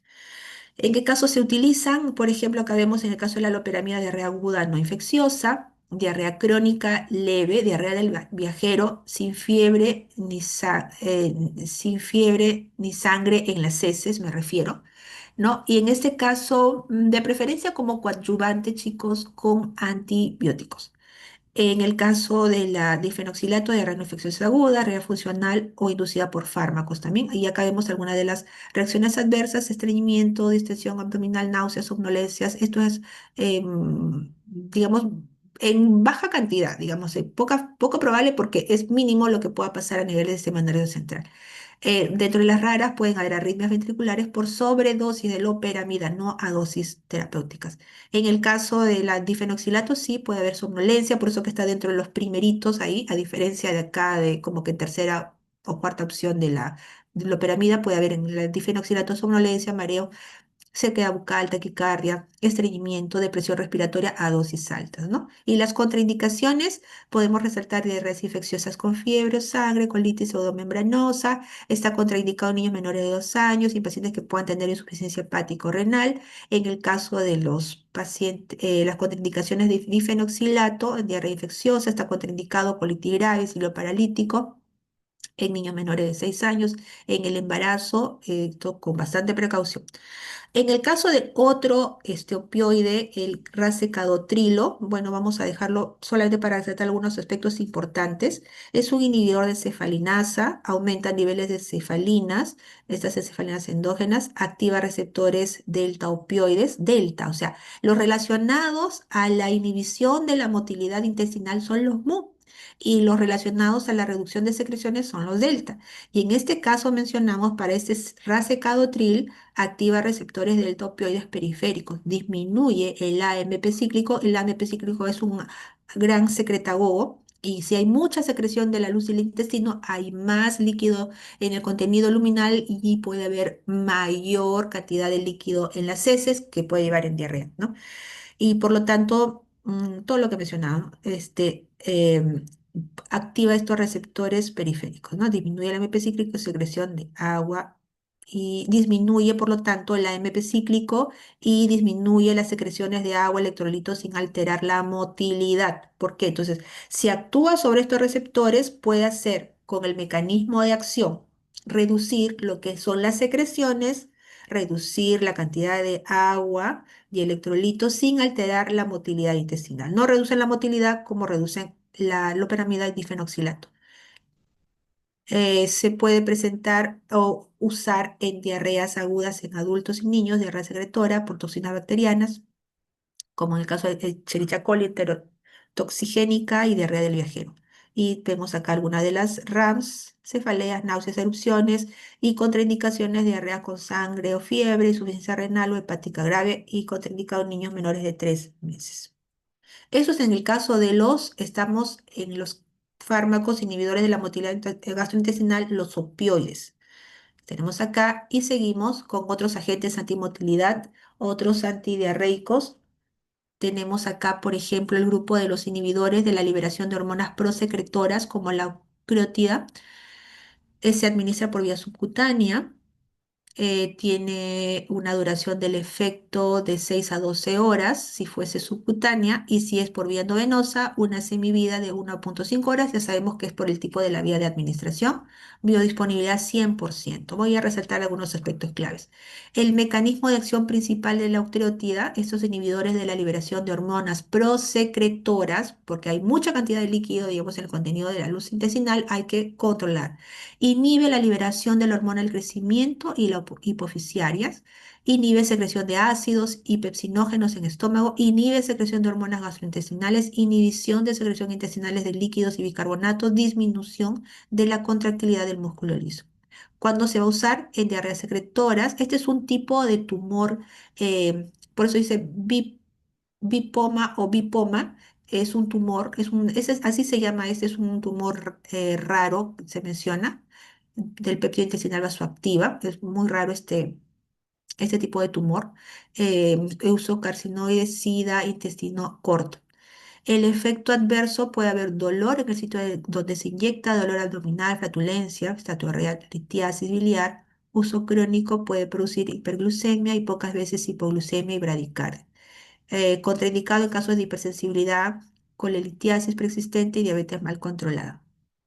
El otro grupo de agentes antimotilidad, ¿no? Porque si el problema tiene que ver con una reducción de lo que es la microbiota intestinal, son los probióticos como agentes antidiarreicos. Tenemos acá, por ejemplo, el Lactobacillus rhamnosus, Saccharomyces boulardii, Bifidobacterium bifidum y la Bacillus clausi. En el caso de la farmacocinética, no se absorben, no, son los probióticos y permanecen visibles viables, mejor dicho, permanecen viables en el lumen intestinal, colonizan temporalmente y se eliminan por heces entre 1 a 2 semanas. Restauran la microbiota intestinal, compiten con los patógenos, mejoran la barrera epitelial y modulan la inmunidad local. ¿En qué casos lo podemos utilizar? En diarreas agudas infecciosas, diarreas asociadas a antibióticos, o sea, para recolonizar, luego del uso de antibióticos, yo podría utilizar probióticos para que vuelvan a colonizar todo el intestino, digamos, el intestino que ha sido afectado por el uso de antibióticos. ¿No? Por eso que se puede utilizar en diarreas asociadas a antibióticos y prevención del Clostridium, prevención de colitis por Clostridium difícil, ¿no? Que es lo que usualmente coloniza el intestino después del uso de antibióticos. Efectos adversos puede haber flatulencia leve porque tienden a fermentar las fibras, ¿no? Los probióticos como parte de sus acciones que tienen y molestias gastrointestinales. Pero esto se menciona, esto es autolimitado, también es con el tiempo ya mm, como que se crea cierta resistencia, se podría mencionar así. Es leve, además, la flatulencia. Contraindicado, eso sí es muy importante, en inmunodeficiencia severa en pacientes con catéter venoso central y riesgo de fungemia por S. Boulardi. Eh, claro, porque como son probióticos, son agentes, en caso de inmunodeficiencia, el paciente está muy susceptible, ¿no? Y podría, digamos, también tener una respuesta opuesta a lo que se espera. En disbiosis y diarrea. Un poquito para poder comprender el porqué del uso y la importancia de los probióticos. Cuando hablamos de una disbiosis, se refiere a un desequilibrio o alteración de la composición de la microbiota intestinal normal, a menudo caracterizada por una disminución de bacterias beneficiosas y por un aumento de microorganismos nocivos. Entonces, acá tiene que haber un equilibrio. La verdad que siempre tendría que priorizar los microorganismos beneficiosos versus para que puedan combatir a los microorganismos nocivos. Los desequilibrios en la microbiota pueden provocar inflamación, lo que mencionamos hace un rato, por ejemplo, pueden hacer ciertos alimentos que pueden producir inflamación y eso hace que se destruyan los, ah, la microbiota intestinal, ¿no? Los desequilibrios en la microbiota pueden provocar inflamación, alterar la función de la barrera intestinal y aumentar la susceptibilidad a las infecciones, factores que contribuyen a la diarrea. Ahora, las infecciones causadas por bacterias patógenas, como las que ya hemos mencionado, por ejemplo, bacterias, virus, etcétera, parásitos, ¿no? Pueden desestabilizar el equilibrio de la microbiota intestinal y causar diarrea aguda, ¿no? Y bueno, acá están algunos de los tipos de Clostridium difficile, causa disbiosis al producir toxinas que alteran la microbiota intestinal y puede provocar la diarrea, lo mismo la salmonela también y la Escherichia coli. Ahora, la toma de antibióticos, aunque es fundamental para tratar las infecciones, también pueden desestabilizar la microbiota normal y provocar la diarrea asociada a los antibióticos, lo que habíamos hablado hace un momento, ¿no? Los trastornos digestivos crónicos, como el síndrome de intestino irritable con predominio de diarrea conocida como el acrónimo SII-D, la diarrea provocada por desequilibrios osmóticos, la diarrea causada por ácidos biliares, así como la diarrea que aparece tras los tratamientos con antibióticos, se conoce como diarrea crónica. Este tablita resumen lo tomé de esta fuente de Biocodex. Y aquí vemos cómo serían estos probióticos. Entonces, estos probióticos en el 2001 la FAO definió como microorganismos vivos que cuando son administrados en cantidades adecuadas confieren beneficios a la sociedad. En el 2011 la Organización Mundial de Gastroenterología publicó guías mundiales para el uso de probióticos y prebióticos. Prebióticos es de lo que se alimentan los probióticos. Acá no solamente es consumir los probióticos, sino también darle las herramientas de las cuales puedan subsistir los probióticos, ¿no? Y que es la alimentación, las verduras, frutas, etcétera, ¿no? Pero acá a lo que vamos es que ya aparece una guía para el uso de los probióticos y prebióticos que se ha revisado en el 2017. En este documento se definen los probióticos como microbios vivos que pueden agregarse a muchos productos, incluyendo los alimentos, medicamentos y suplementos dietéticos. Hay tres categorías de probióticos, de acuerdo a los microorganismos involucrados. El beneficio buscado y la evidencia científica disponible pueden estar los utilizados en alimentos o suplementos sin indicaciones médicas específicas. Por ejemplo, lo podemos utilizar o encontrar los alimentos tipo yogur, por ejemplo, los que se utilizan en alimentos o suplementos con indicaciones médicas específicas, ¿no? Y tenemos, por ejemplo, los probióticos que vienen en pequeñas ampollas bebibles, por ejemplo, ¿no? O que en este caso, por ejemplo, los fármacos, ¿no? Que se emplean como fármacos. Los microorganismos con acción probiótica imitan los efectos positivos de la microbiota autóctona, ¿no? Por lo que cualquier componente de ella podría tener tales efectos. Sin embargo, la mayoría de los que hasta ahora han sido utilizados pertenecen a los grupos de lactobacilos y bifidobacterias. Y aquí les había puesto los tipos de, por ejemplo, en el caso de estas ampollas bebibles, algunos de los componentes que pueden traer estas ampollas bebibles, que son las que se suelen prescribir en algunos casos. Bien, eso es en cuanto a los probióticos. Y otro grupo que habíamos hablado son antidiarreicos, ya como para ir finalizando, antidiarreicos que sí van a tratar la causa y el origen de las diarreas, y pueden haber diarreas agudas de tipo, por ejemplo, infecciosas. Y aquí tenemos a antibacterianos específicos, porque ya lo que son diarreas infecciosas virales no se tratan con estos porque son antibióticos, son antibacterias. No se utilizan, digamos, antivirales para tratar rotavirus, por ejemplo. Estos son autolimitadas, se espera que termine el ciclo biológico del virus, pero sí hay que darle reposición de líquidos electrolitos a nuestros pacientes, ¿no? En este caso, puntualmente de las bacterias, esto lo van a ver con más detalle los tipos de fármacos antibióticos que vemos aquí más adelante, y en clases que se vienen vamos a ver los antibióticos. Pero aquí, por ejemplo, para el tipo de diarrea del viajero, cuya etiología principal puede ser la Escherichia coli, la enterotoxigénica, se pueden utilizar fármacos de elección para esa diarrea que causa la diarrea del viajero, la rifaximina, la citromicina, y si es que esto no tenemos o no funciona, podemos tener alternativas al ciprofloxacino, pero estos son los de primera línea, ¿no?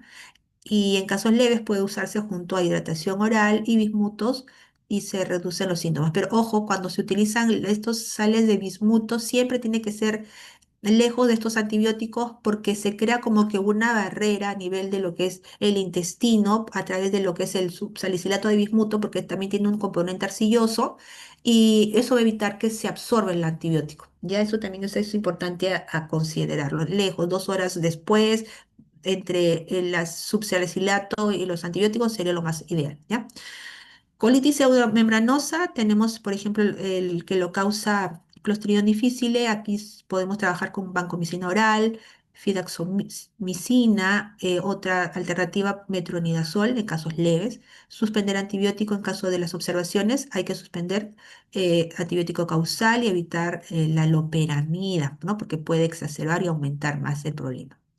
En giardiasis intestinal, giardia metronidazol como primera opción o fármacos de elección. Otras opciones, tinidazol, albendazol, ¿no? Y también a los contactos cercanos, porque estos ya son contagiosos. Amibiasis intestinal, por la entamoeba histolítica, aquí se puede utilizar metronidazol, paromomicina, por ejemplo, ¿no? Y el cólera, doxiciclina, acitromicina, ciprofloxacino como algunos de los tratamientos. Eso sería para el caso de los antidiarreicos. Bien, ahora nos está faltando poco tiempo ya. Otros agentes antimotilidad tenemos, por ejemplo, así como la diarrea puede producir el aumento de o sea, el aumento de la motilidad puede producir diarrea. También hay la estimulación intestinal puede llevar a los vómitos. Los vómitos pueden ser causados por efectos adversos de fármacos, por trastornos generales o infecciones durante el embarazo, disfunción vestibular, infección del sistema nervioso central, hipertensión intracraneal, peritonitis, trastornos hepatobiliares, por radiación o quimioterapia, por obstrucción gastrointestinal y trastornos de la motilidad o infección. Los antieméticos, bueno, en el caso del centro del vómito recibe impulsos procedentes de la zona gatillo, la quimiorreceptora del aparato vestibular, del sistema límbico, de receptores intracraneales, de tracto gastrointestinal, testículos, etcétera. Ahora, acá la clave es para poder entender los tratamientos, es los mecanismos moleculares que intervienen para la producción de los vómitos. Se han identificado, por ejemplo, en el centro del vómito elevadas concentraciones de los receptores M1, H1, de la neurocinina, NK1, 5-HT3, de la serotonina. En las zonas emetógenas de quimiorreceptores abundan receptores T2, ¿no? Para dopamina, y los receptores para opioides. Interesante, ahí tenemos prácticamente ya todas las llanas donde van a actuar los diferentes tratamientos antieméticos y acá es como que un poquito ya una de las vías neurológicas que intervienen en la patogenia de las náuseas, de los que habíamos mencionado, mecanorreceptores, quimioreceptores, receptores 5HT3, receptores H1, M1, etcétera. Lo voy a pasar rapidito, ¿ya?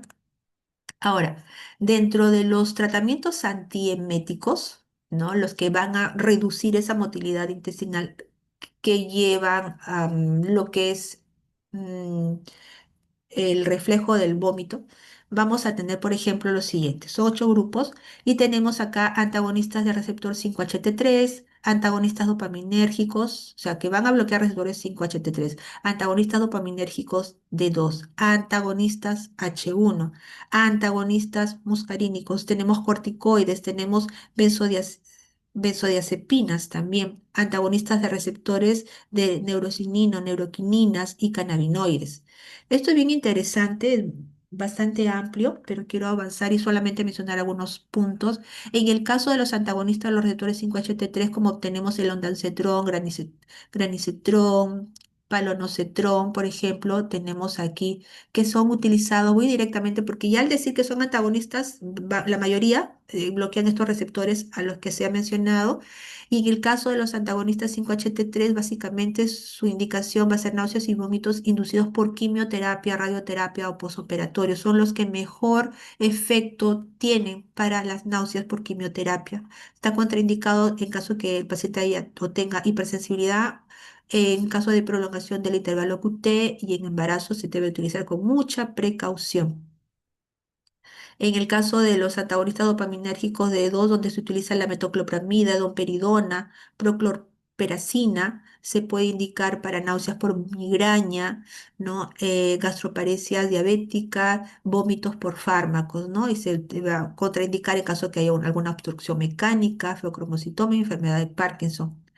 En el caso esto, por ejemplo, es muy conocida y es de libre venta también. En este caso, los antihistamínicos H1 tipo dimenhidrinato, por ejemplo, cuando dicen por el tema de la altura, me voy a marear, quiero evitar las náuseas, los vómitos, el dimenhidrinato, ¿no? Bloquea estos receptores H1 y muscarínicos, el núcleo vestibular y la zona gatillo quimiorreceptora, ZGC, que está acá, ¿no? Mareo por movimientos, está indicado de mareo por movimientos, por suerte cuando uno viaja, en fin. Vértigos, náuseas leves también se podría utilizar. En el caso de los antagonistas muscarínicos tipo escopolamina y la iosina, se va a indicar para prevención de mareos por movimiento también. En el caso de los corticoides, se menciona que es desconocido su mecanismo de acción, reduce la permeabilidad vascular y modula la activación de la zona gatillo quimiorreceptora. Se va a indicar, por ejemplo, la dexametasona, metilprednisolona para náuseas por quimioterapia en combinación, ¿no? En el caso de las benzodiazepinas, por ejemplo, lorazepam, alprazolam, el mecanismo sabemos que potencia la acción del GABA, efecto ansiolítico y sedante. Se va a dar en náuseas anticipatorias por quimioterapia, por ejemplo, para bajarle la ansiedad al paciente y va a ayudar mucho, entonces por eso es para prevenir, ¿no? Las náuseas por quimioterapia relacionadas a la ansiedad, ¿no? que pueda tener el paciente. Los antagonistas de receptores de NK1, aprepitán, fosaprepitán, por ejemplo, bloquean receptores de sustancia P, NK1 en el centro del vómito y se van a indicar para náuseas y vómitos agudos y retardados por quimioterapia. Los cannabinoides, que es uno de los últimos grupos farmacológicos que ya tienen una legislación a nivel del Perú, que se pueden utilizar, por ejemplo, para tratar ciertas enfermedades, tipo manejo de dolor, y en este caso lo vemos como los cannabinoides derivados como la dronabinol, nabilona, que se van a bloquear, en este caso son agonistas de receptores CB1 en el sistema nervioso central, que va a inhibir la zona de gatillo quimiorreceptora y se van a indicar a náuseas refractarias a otros antieméticos, caquexia por cáncer o VIH. O sea, cuando no me funciona lo anterior, ¿no? Utilizo estos y veremos, ¿no? Porque cuando se habla de refractarios que tratamientos anteriores no están funcionando. Voy a avanzar. Otro grupo tenemos los fármacos laxantes que aceleran la motilidad intestinal. Este es otro grupo, ¿no? Hace un rato veíamos, y hago acá un corte, chicos, así, estamos viendo los fármacos anteriores que hemos visto, los antidiarreicos, los diferentes tipos fármacos, y hemos visto también los que inhiben el vómito, que van a inhibir lo que es la motilidad intestinal. En el caso de los que aceleran, ya hablamos de fármacos laxantes, catárticos y tratamientos del estreñimiento. Ahora, el contenido del líquido es el factor principal que determina el volumen que constituye el volumen de las heces. Las heces tienen entre 70 y 85% de líquido, ¿no? Eso va a ser bien importante porque cuando está por debajo sí va a ser, digamos, las heces más pequeñas, más duras, y como son las heces, no tienen suficiente hidratación, no va a lograr distender el colon y no va a poder promover los movimientos peristálticos propulsivos, ¿no? Entonces, esto de la cantidad de líquido que tengan las heces, tiene que estar, digamos, equilibrado, ¿no? Entonces, pasando rápido esto. Ahora, por ejemplo, se menciona que, esto lo saqué de Goodman y Hillman, ¿no? Por ejemplo, el intestino delgado va a recibir alrededor de 9 litros de líquido, tanto de lo que viene de fuentes exógenas como endógenas. Acá vemos la cantidad de líquidos que llega, ¿no? A través del contenido de la luz del intestino, ¿no? Y acá en el intestino delgado es la mayor parte, digamos, que se va a absorber de los líquidos. Y básicamente va a llegar hasta 1,5 litros hasta la válvula ileocecal, la cantidad de líquidos, o sea, todo lo que está previo a la válvula ileocecal se está absorbiendo en condiciones adecuadas, digamos, ¿no? Cuando no hay ningún problema, y debería pasar, digamos, la válvula ileocecal alrededor de 1,5 litros de agua. Y esa cantidad, digamos, finalmente el colon, el resto lo comienza a absorber, y lo que va a quedar más o menos es como que 100 mililitros aproximadamente de agua que debería quedar en el contenido del colon, que es la cantidad de agua que se requiere para que pueda haber una defecación adecuada y normal, como les decía, para que le dé la distensión normal y se promuevan estos movimientos peristálticos propulsivos. Ahora, ¿pero qué pasa? La constipación, estreñimiento, los factores etiológicos. Suele aceptarse como constipación la situación en que hay menos de 3 a 5 defecaciones por semana, en fin, ¿no? Los factores etiológicos pueden ser lesiones estructurales del colon y del canal anal, procesos sistémicos, o sea, ya sean endocrinos, metabólicos, enfermedades del colágeno, enfermedades neurológicas, traumatismos. Puede haber estreñimiento porque se consumió alguno de los tipos de fármacos, por ejemplo, en el caso de los opioides que traen estreñimiento, una deficiencia dieta, digamos, de fibra, no se consume mucha fibra, puede ser una de las causas principales del estreñimiento, ¿no? Ahora, en este caso, estreñimiento crónico idiopático. La terapia del estreñimiento debe dirigirse a regular y facilitar la defecación con medidas higiénico-dietéticas, y su objetivo inmediato debe ser determinar la causa originaria si es que la hay. Acá tenemos de manera general también la fisiopatología del estreñimiento. En este caso, el estreñimiento crónico debe considerarse como una enfermedad compleja, multifactorial. Es importante recordar que el acto de la defecación es complejo. Bueno, en fin. Entonces tenemos, por ejemplo, algunas alteraciones centrales que puede dar hiposensibilidad, trastornos psicológicos, enfermedad de Parkinson, alteraciones motoras que puede llevar a una disminución de ondas de amplitud de alta amplitud, incoordinación proximal distal, disminución de la sustancia P, por ejemplo, disminución de la célula de Cajal, alteraciones de la colágena, otras alteraciones, puede haber enfermedad del tejido conectivo, puede haber una disbiosis, disminución de los lactobacilos, etcétera, lo que hablamos hace un rato. Pueden haber trastornos evacuatorios funcionales, propulsión inadecuada, contracción inapropiada, ausencia de relajación, trastornos evacuatorios estructurales, por ejemplo, eh, como enterocele, etcétera. Alteraciones sensitivas, hiposensibilidad rectal, etcétera. Bueno, entonces todas las probabilidades que puedan llevar finalmente que haya una reducción de lo que es la motilidad intestinal.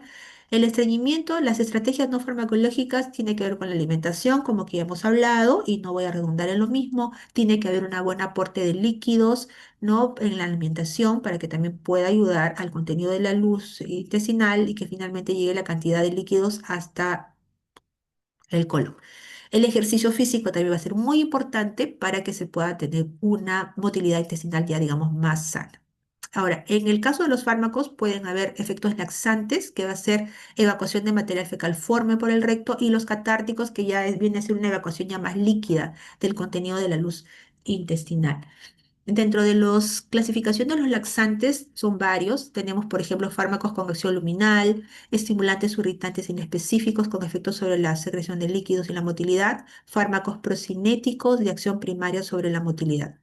Aquí tenemos, por ejemplo, otra clasificación, ¿no? A diferencia de esta de acá, que esto lo tomé de Goodman y Hillman, y esta lo tomé de una guía clínica sobre el manejo mm, del estreñimiento crónico. Bueno. En este caso, por ejemplo, los laxantes, fármacos con acción luminal, tenemos a los coloides hidrófilos, que también va a formar parte de nuestro práctica de laboratorio. Tenemos al salvado de trigo, el psyllium, planta gobata, metilcelulosa, y tenemos, por ejemplo, el mecanismo de acción coloides hidrofílicos, que son su mismo nombre, lo dice el grupo, lo dice formadores de masa.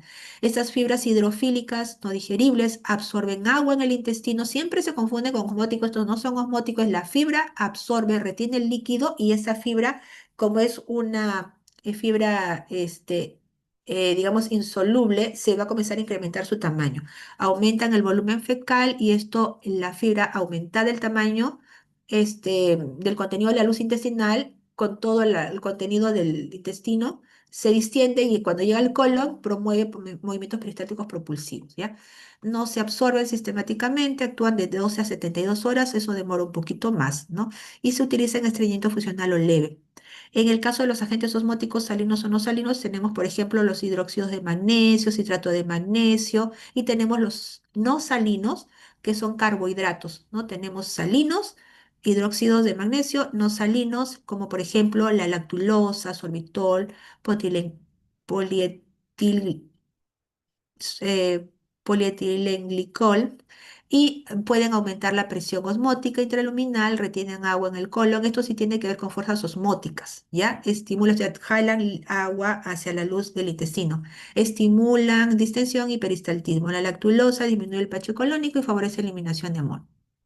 Se puede utilizar en estreñimiento refractario y también para preparar el intestino antes de una operación, por ejemplo, ¿ya? En el caso del sorbitol se puede administrar a diabéticos ya que no altera la glucemia. Dentro de los compuestos humedecedores, tensoactivos y emolientes tenemos al docusato sódico, aceite mineral, parafina líquida, por ejemplo. El docusato va a reducir la tensión superficial de las heces. Esto va a hacer que facilite la mezcla de agua-lípidos, ablanda las heces. El aceite mineral recubre heces e impide la absorción del agua intestinal y eso facilita también su evacuación. Esto se utiliza para prevención del esfuerzo defecatorio posquirúrgico, posparto, infarto agudo de miocardio, estreñimiento asociado a opioides, también se podrían utilizar, ¿no? Disculpen que los estoy pasando rápido, chicos, porque ya estamos con la hora. Pero las tablitas que les he preparado, los he tratado de hacer lo más didácticas posibles para que puedan estudiarlo también con calma. Dentro de otro grupo de laxantes tenemos a los estimulantes o irritantes, porque uno de los, ¿cómo les digo? Uno de los estímulos para que se pueda promover el peristaltismo puede ser uno por distensión y otro es por irritación. Entonces, en este caso tenemos estimulantes o irritantes inespecíficos. Entonces tenemos acá al difenilmetanos, tenemos el bisacodilo, tenemos a las antraquinonas, xenócidos, el sena y cáscara sagrada y el aceite de ricino como irritantes. Su mecanismo de acción estimulan el plexo mientérico del colon, incrementando el peristaltismo y la secreción de agua y electrolitos, irrita directamente la mucosa y como mencionaba hace un momentito, son uno de los principales estímulos a la irritación intestinal para que promueva peristaltismo.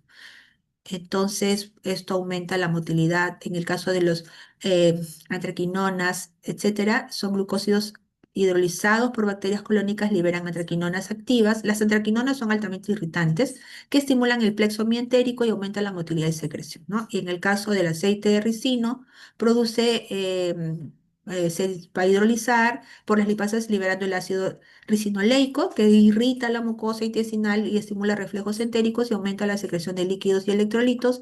Y dentro de los usos clínicos tenemos para el estreñimiento agudo o por reposo prolongado, preparación intestinal previa a cirugías o colonoscopía, para el caso del bisacodilo. Y en el caso de las antraquinonas, estreñimiento ocasional, estreñimiento en ancianos o posoperatorio, ahí tenemos la cáscara sagrada.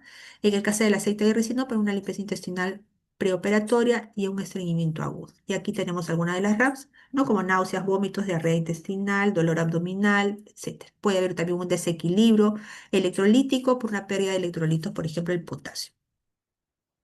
Otros tratamientos que nos han ayudado, digamos, y se ha visto que pueden ayudar para lo que es el estreñimiento, por ejemplo, tenemos al misoprostol, que es un tipo de análogo de prostaglandinas, sino que dentro de sus efectos no deseados traía, por ejemplo, diarrea, y se ha utilizado este efecto no deseado, por ejemplo, para fines terapéuticos en pacientes que tienen un estreñimiento con resistencia a tratamiento. Otro podría ser la colchicina, que ha demostrado eficacia en el estreñimiento. Se desconoce su mecanismo de acción, pero su toxicidad como que ha limitado su uso generalizado. Otros tratamientos que vimos en la segunda clasificación que les presenté, los activadores de los conductos del cloruro, tenemos a la lubiprostona, que es un activador prostanoide de los conductos de cloruro, que estimula la secreción de fluidos intestinal, lo que va a facilitar el paso de las heces, ¿no? Y otro también tenemos a la lubiprostona. Otro grupo tenemos los agonistas del receptor de guanilato ciclasa y a la linaclotida. Son una clase de medicamentos que se utiliza para tratar el estreñimiento, ¿no? Principalmente el síndrome intestinal irritable. Otros tratamientos tenemos las enemas, ¿no? Como auxiliares en los procedimientos de preparación intestinal para vaciar el material sólido retenido en el colon, ¿no? Y supositorio de glicerina también, como que habíamos mencionado. Acá en las enemas tenemos, por ejemplo, fosfato de sodio que puede causar hipocalcemia. Otro grupo tenemos a los procinéticos que van a intensificar la motilidad gástrica, aumentan la motilidad gástrica y del intestino delgado y mejoran el vaciamiento gástrico, favorecen la liberación de acetilcolina a nivel mientérico. Entonces, aumenta motilidad gástrica, aumenta motilidad del intestino delgado y mejoran el vaciamiento gástrico, ¿no? Habíamos visto algunas alteraciones donde hay una reducción de lo que es el vaciamiento gástrico, estos pueden ayudar. El término procinético por lo regular se reserva para fármacos que intensifican el tránsito del tubo digestivo a través de las interacciones con receptores específicos, ¿no? Que participan en la regulación de la motilidad. La serotonina juega un papel importante en la función motora y secretora normal del intestino.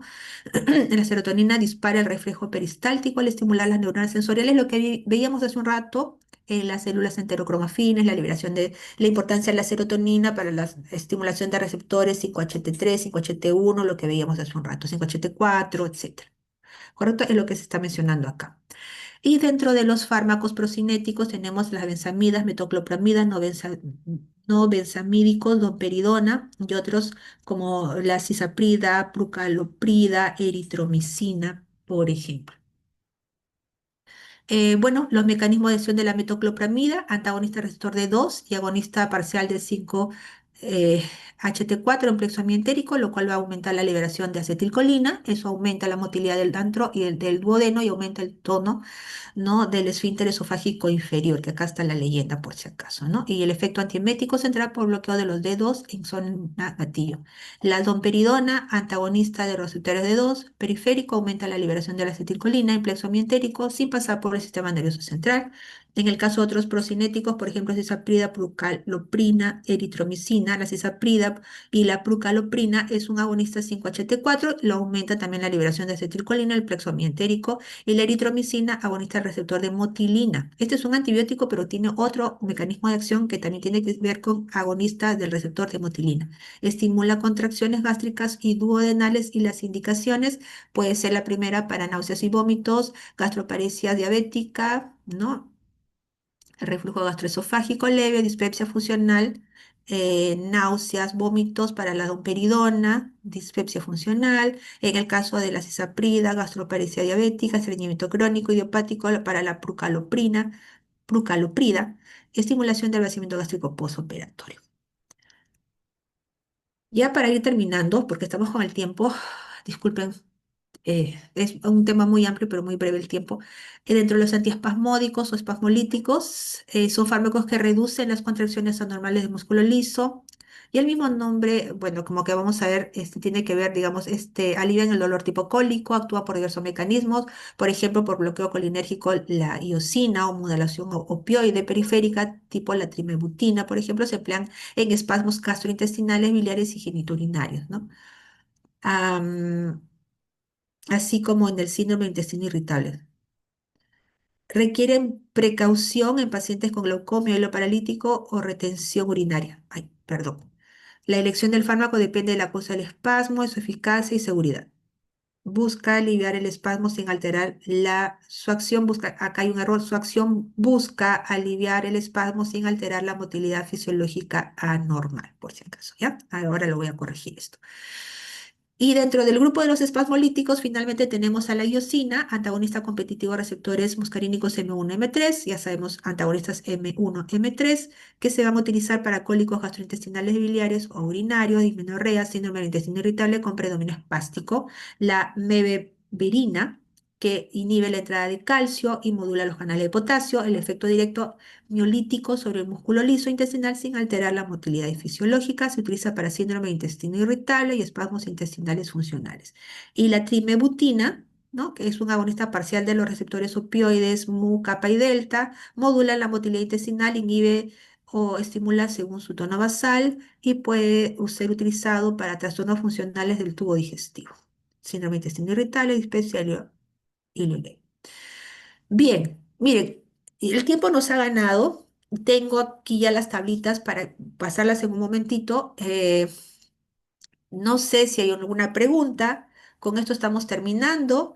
Por lo que hemos visto, cada grupo farmacológico actúa sobre una parte distinta del sistema digestivo, pero todos buscan el mismo objetivo, que va a ser restaurar la función intestinal normal en nuestros pacientes, porque ya hemos hablado de las múltiples funciones importantes que cumple el tubo digestivo y en este caso específicamente nos hemos centrado en las alteraciones que pueden presentar nuestros pacientes a nivel de la motilidad intestinal. Muy bien. No sé si tienen alguna pregunta, chicos.